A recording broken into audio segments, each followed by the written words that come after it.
In Genesis, the very first statement made about humanity, it says that God made Adam, which is often translated man, in his image as male and female. And in fact, this word Adam is a common noun meaning the entire human race, not a single individual. So that's an example of the translation that was made misled people into misunderstanding what the text is saying. There's a lot in the Bible that tells you that whatever part of God is in there, some human being is in there too. And you also know it by some of the ideas and the way that they develop and evolve, some of the contradictions, some of the same stories told twice. One Bible tale containing curious contradictions is the story of the young King David and his deadly battle against the Philistine giant, Goliath. David gets his slingshot,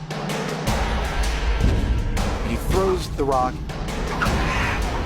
it hits Goliath in the head, and it knocks him out and kills him.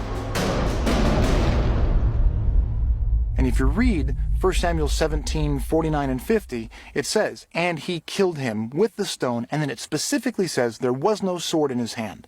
Goliath is dead without a sword. And if you read the very next verse, it then says, David then took Goliath's sword and cut off his head and killed him.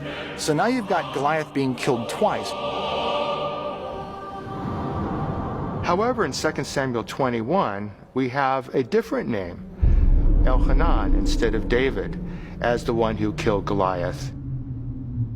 So now the question is, who really killed Goliath? Was it David or was it Elhanan? Curiously, in a later book of the Hebrew Bible, Chronicles, the question of who killed Goliath appears to be answered. In the account of Elhanan killing Goliath, the Hebrew text is very clear. Elhanan kills Goliath. But in the English translations, it actually says that he kills the brother of Goliath. That way David gets the credit for killing Goliath, and Elhanan gets credit for killing Goliath's brother. Is this an example of a simple historical mistake? Or might the story of David and Goliath have been deliberately altered to give the future Hebrew King David credit for performing an act of bravery?